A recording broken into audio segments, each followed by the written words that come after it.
Kehidupan beragama yang dikenan Allah. Refleksi pagi 1003. Yesus Kristus telah menyampaikan kepada murid-muridnya bahwa Roh Kudus akan menolong mereka di tengah-tengah dunia yang membenci mereka.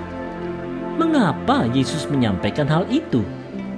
Mari lihat Yohanes 16 ayat 1-3. Semuanya ini kukatakan kepadamu, supaya kamu jangan kecewa dan menolak aku. Kamu akan dikucilkan, bahkan akan datang saatnya bahwa setiap orang yang membunuh kamu akan menyangka bahwa ia berbuat bakti bagi Allah. Mereka akan berbuat demikian karena mereka tidak mengenal baik Bapa maupun aku. Saudara-saudara, memang ironis bahwa orang Yahudi yang mengaku mengenal Allah justru melawan Allah dengan menganiaya pengikut Kristus. Melalui penyertaan Roh, pengikut Kristus diteguhkan.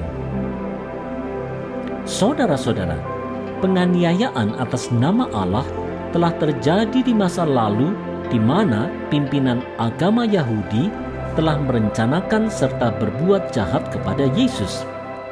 Dengan tindakannya itu, pimpinan agama Yahudi justru telah menentang Allah.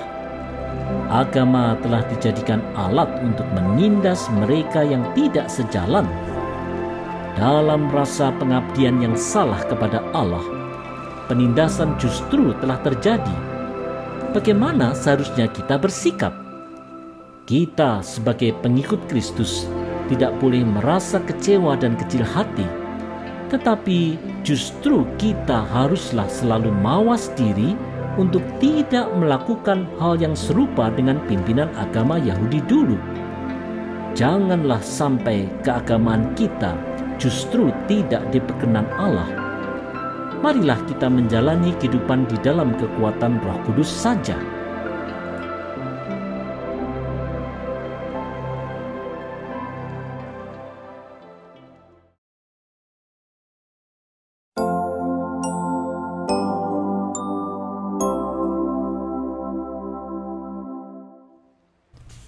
Tetap kuat dalam penderitaan. Refleksi pagi 1004. Yesus Kristus menyampaikan bahwa murid-muridnya akan dianiaya karena alasan iman. Mengapa Yesus mengatakannya? Mari dengar perkataan Kristus di Yohanes 16 ayat 3 dan 4. Tetapi semuanya ini kukatakan kepadamu, supaya apabila datang saatnya kamu ingat bahwa aku telah mengatakannya kepadamu. Hal ini tidak kukatakan kepadamu dari semula, karena selama ini aku masih bersama-sama dengan kamu. Tetapi sekarang aku pergi kepada Dia yang telah mengutus aku, dan tiada seorang pun di antara kamu yang bertanya kepadaku, kemana engkau pergi? Saudara-saudara, Yesus mengingatkan murid-muridnya supaya mereka tetap teguh imannya bila harus menderita. Walau Kristus akan pergi, tetapi Roh Kudus tetap akan beserta.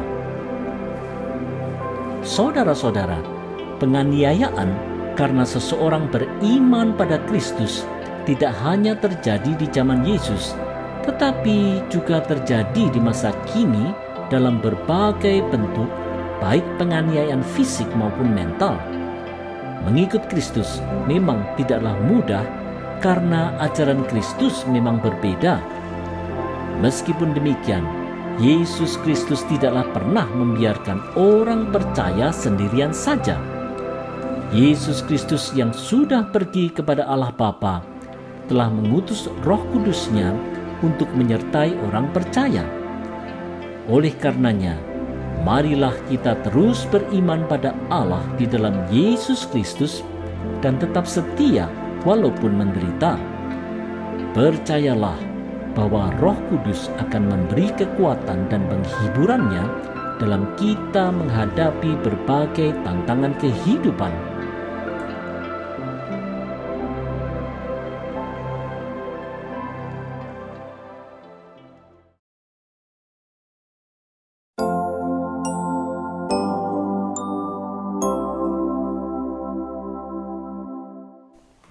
menjadi kuat karena penyertaan Roh Kudus. Refleksi pagi 1005. Yesus Kristus menyampaikan kepada murid-muridnya bahwa Ia akan meninggalkan mereka dan mereka akan dibenci karena iman mereka. Mengapa mereka tidak perlu berduka cita? Mari simak Yohanes 16 ayat 6 dan 7. Tetapi karena aku mengatakan hal itu kepadamu, sebab itu hatimu berduka cita. Namun benar yang kukatakan ini kepadamu adalah lebih berguna bagi kamu jika aku pergi. Sebab jikalau aku tidak pergi, penghibur itu tidak akan datang kepadamu. Tetapi jikalau aku pergi, aku akan mengutus dia kepadamu. Saudara-saudara, Yesus Kristus akan tetap menyertai orang percaya melalui Roh Kudus-Nya yang akan memberi kekuatan dan penghiburan selalu. Itulah sebabnya mengapa orang percaya harus tetap bersuka cita.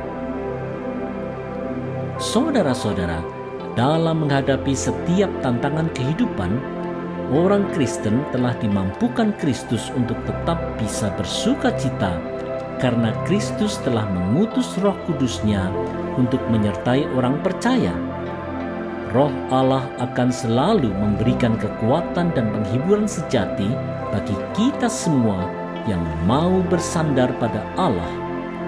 Itulah sebabnya mengapa kita sebagai orang percaya tidak boleh takut dan gentar menghadapi segala kesukaran hidup. Bila kita sekarang sedang merasa gundah dan sedih, marilah kita datang dan menyerahkan segala beban kekhawatiran dan kesedihan kita hanya kepada Tuhan saja. Roh Allah pasti akan memberikan kekuatan dan jalan keluar atas persoalan kita itu. Marilah kita datang segera kepadanya.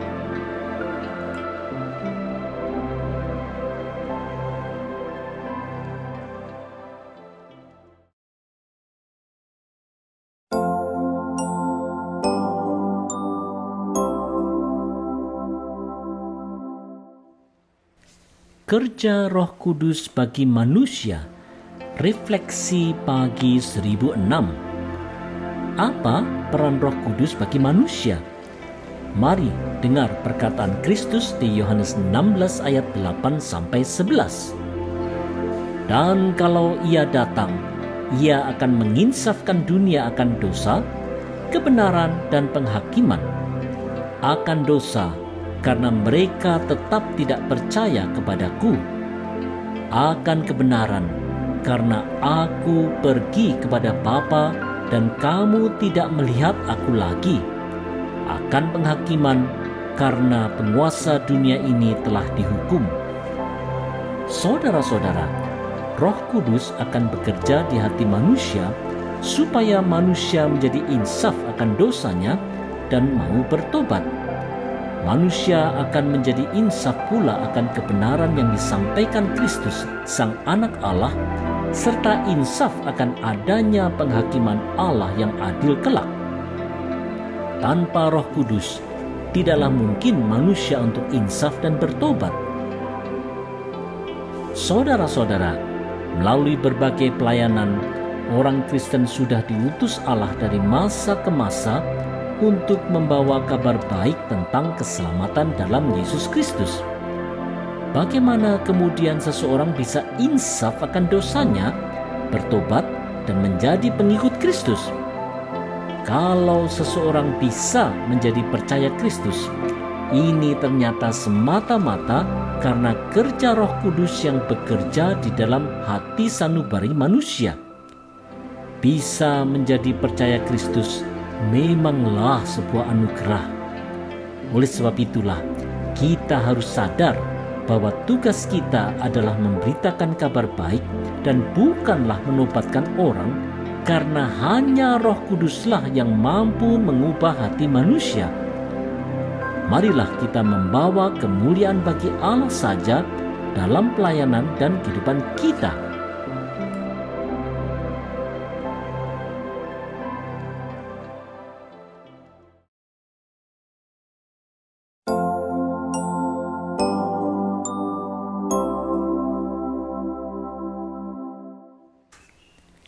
kebenaran Allah melalui kerja Roh.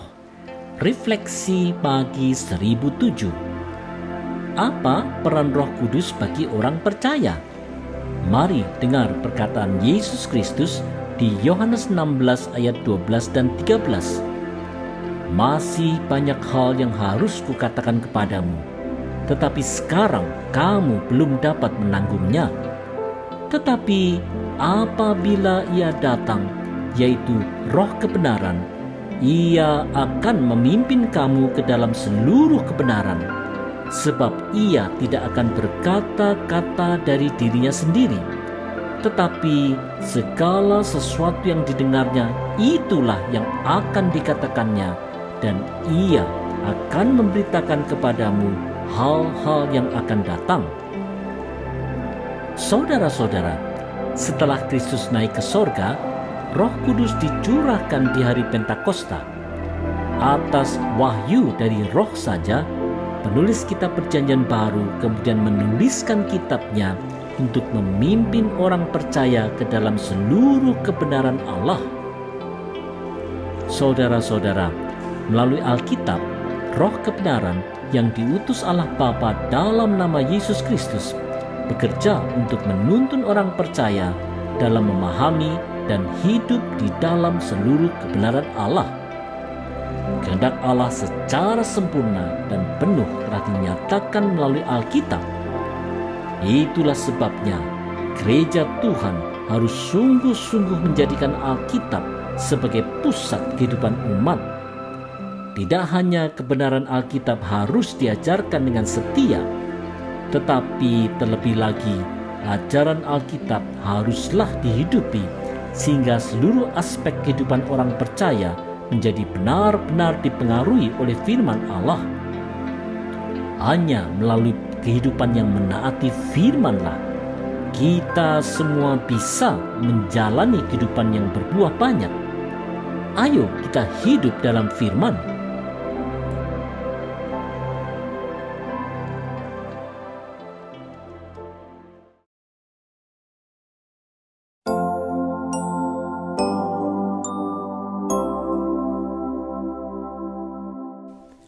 Kesatuan ilahi Allah Tritunggal.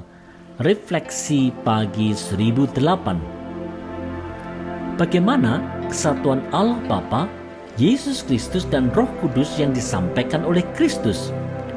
Mari simak Yohanes 16 ayat 14 dan 15.